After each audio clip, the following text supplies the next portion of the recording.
పెద్దలు గౌరవనీయుల తండ్రి సమానులు సుబ్బారావు గారు, తండ్రి సమానులు చంద్రశేఖర్ గారు, మనోజ్ గారు, సంతోష్ గారు, వేదిక నిర్వహించిన పెద్దలకు, పెద్దలు గౌరవనీయులు తండ్రి సమానులు వెంకటయ్య గారు, తండ్రి సమానులు గోపాలరెడ్డి గారు, తండ్రి సమానులు అచ్యుతరావు గారు, ఇక్కడికి విచ్చేసిన గౌతమ్ నగర్ పెద్దలకు, ముఖ్యంగా మా సుమార్త కోపంతో మాట్లాడబడి మర్చిపోయినాక మనం హైదరాబాద్లో చార్టాలు గోల్కొండ ఎట్లా మర్చిపోతాం, నా పక్కన మర్చిపోతున్నా. పెద్ద మనసుతో క్షమించాలి.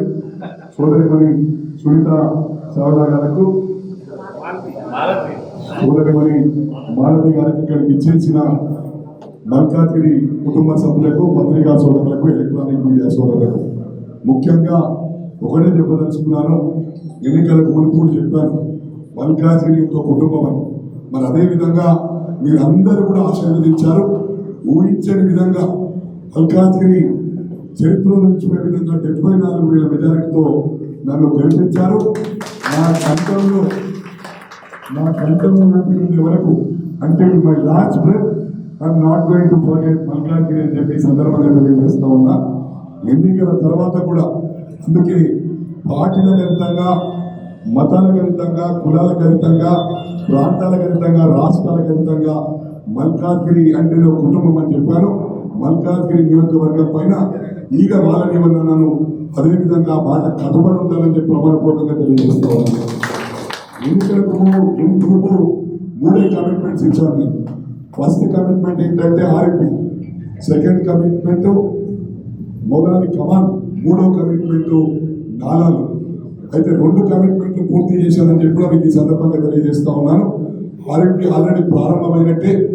ఆఫ్ ద రికార్డు అఫీషియల్గా ఓపెన్ చేయకుండా ఓపెన్ అయిపోయింది ఆర్ఎంపీ అని చెప్పి సందర్భంగా తెలియజేస్తా ఉన్నాను. మౌలాలి కమాన్ కూడా ల్యాండ్ ఎక్విజిషన్ అయిపోయింది. 20 సంవత్సరాల నుంచి పెండింగ్ ఉన్న మౌలాలి కమాన్, అది కూడా ల్యాండ్ ఎక్విజిషన్ అయిపోయింది. ఇన్వెస్ట్మెంట్ చేస్తూ ఉన్నారు. అది కూడా ఇంకా దాదాపు ఇంకో 15 రోజుల్లోగా మౌలాలు ఎక్కడ బస్సులు, అంబులెన్స్ అన్ని కూడా పోతాయని చెప్తాం. ఏదైతే నాలాలు ఉన్నాయో అది చాలా సెన్సిటివ్ ఇష్యూ, బర్నింగ్ ఇష్యూ. చిన్న గంట వర్షం పడ్డా కూడా మన మౌలాన్ని తట్టుకునే పరిస్థితి లేదు. మొన్న సంతోషపడవలసిన విషయం ఏంటంటే, 2 గంటల వర్షానికి మల్కాజ్గిరి 6 ఫీట్ల నీళ్ళు వచ్చాయి. ప్రాణ నష్టం జరగలేదు. అది సంతోషపడాలి. దాదాపు 5 కుటుంబాలను రాత్రి 2 గంటలకు 29 అవర్స్ కూడా నేను ఇక్కడే మల్కాజ్గిరిలో ఉన్నాను. నేను బ్రష్ కూడా చేయలేదని చెప్పి ప్రమాణపూర్వకంగా తెలియజేస్తా ఉన్నాను. ఆనాడు దీక్షలో ఉన్నాను, ఫాస్టింగ్లో ఉన్నాను, అయినా కూడా నీళ్ళలో పెరిగాను. 5 కుటుంబాలను సేవ చేయగలిగాను. మా గన్మైన్లకు కూడా నా కంటెంట్లో ఒకరిన్నర మర్చిపోను. ఎందుకంటే వాళ్ళు డ్యూటీలో ఉంటే మేము రిస్క్ ఎందుకు తీసుకుని డిజాస్టర్ థింగ్స్ ఉంటాయి. అయినా కూడా వాళ్ళు ఇమీడియట్గా ఈ బిల్డింగ్ నుంచి ఆ బిల్డింగ్ ల్యాడర్స్ వేసి 2 ల్యాడర్స్ కూడా వెళ్ళిపోవడం జరిగింది. ఇక్కడ నుంచి అక్కడ తాడుగట్టి కింద పెద్ద వరద పోతుంది. అక్కడ పని ఉంటే అసలు 100% చనిపోయేవాళ్ళు. అలా దాదాపు మా గన్మెన్లు ఇద్దరు కలిసి 5గురిని కాపాడాలని చెప్పి కూడా మనం తెలియజేస్తా ఉన్నా. వారిని కూడా మర్చిపోను. జీవితకాలం వారిని గుర్తుపెట్టుకుంటాను, వాళ్ళకి అండగా ఉంటానని చెప్పి ఈ సందర్భంగా మనం చేస్తా ఉన్నాం. మీ అందరికి ఒకటే విజ్ఞప్తి చేస్తా ఉన్నా, నేను ఎలక్ట్ అయిన తర్వాత ఈ 2 సంవత్సరాలు పూర్తి కాలేదు. 550 కోట్ల వర్క్ చేశాం మల్కాజ్గిరిలో. ఇంకా 40 కోట్లు శాంక్షన్ అయ్యి టెండర్ ప్రాసెస్ లో ఉన్నప్పుడు ఎలక్షన్ కోడ్ వచ్చింది. మీకు ఒకటే విజ్ఞప్తి చేస్తా ఉన్నా, సునీత గారు కార్పొరేటర్ కాదు, మైనంపల్లి హనుమంతరావు కార్పొరేటర్. మీకు విజ్ఞప్తి చేసేది ఏంటంటే, మీరే ఎమ్మెల్యేలు, మీరే కార్పొరేటర్లు. మీరు ఎప్పుడు పిలిచినా కూడా మీరు మా దగ్గరకు వచ్చే అవసరం లేదు. మేము మీ డోర్ స్టెప్కి వచ్చి ఏ సమస్య ఉన్నా అది మా సమస్యగా పరిష్కరిస్తామని ప్రమాణపూర్వకంగా తెలియజేస్తా ఉన్నా.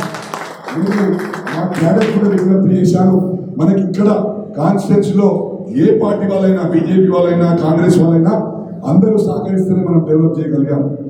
అదేవిధంగా ఇంకో వారం అయిపోతే ఎన్నికలు అయిపోతాయి, మరి అదేవిధంగా కొనసాగుతుంది. ఈరోజు ఇతర కాన్స్టిట్యూన్సీస్ నుంచి వచ్చి రెచ్చగొట్టే ప్రయత్నం చేస్తారు. మీరు రెచ్చిపోవద్దు, ఎందుకంటే మల్కాజ్గిరి అంటే ఫ్యామిలీ అని చెప్పాను, దానికి కట్టుబడి ఉంటానని ప్రమాణపూర్వకంగా తెలియజేస్తా ఉన్నాను. మీరు ఆశీర్వదించండి. మీకోసం మీరు ఓటేసుకుంటున్నారు, మీకు మీరు న్యాయం చేయడానికి ఓటేసుకుంటున్నారు. ఇంకా 3 సంవత్సరాలు నాకు కావుంది. ఆ 3 సంవత్సరాల్లో మల్కాజ్గిరి రూపురేఖలే మారుస్తా అని చెప్పి కూడా ప్రమాణపూర్వకంగా తెలియజేస్తూ ఈ అవకాశం ఇచ్చిన నా ప్రియమైన సోదరులకు తల్లి సమానులకు పెద్దలకు అందరికీ కూడా ధన్యవాదాలు తెలియజేస్తా ఉన్నా. ఇప్పుడు నెక్స్ట్ అన్నపూర్ణ సొసైటీకి వస్తానని 10:30 చెప్పాను. అక్కడ వాళ్ళకి వేరే వాళ్ళ ఆఫీస్ వర్క్స్ ఉన్నాయి, వెళ్ళిపోవాలంటా ఉన్నారు. అందుకు పెద్ద మనసుతో క్షమించాలి. మీరు ఎప్పుడు పిలిచిన ఎన్నికల తర్వాత కూడా ఎన్నికల్లో ఏ విధంగా అయితే మీకు ఓడరేయడానికి తిరిగానో అదేవిధంగా ఈ 2 సంవత్సరాలు తిరిగాను. నాకంటే ఎక్కువ మీ అందరికీ కూడా తెలుసు అని చెప్పి ఈ సందర్భంగా తెలియజేస్తూ మరి కేసీఆర్ గారి నాయకత్వం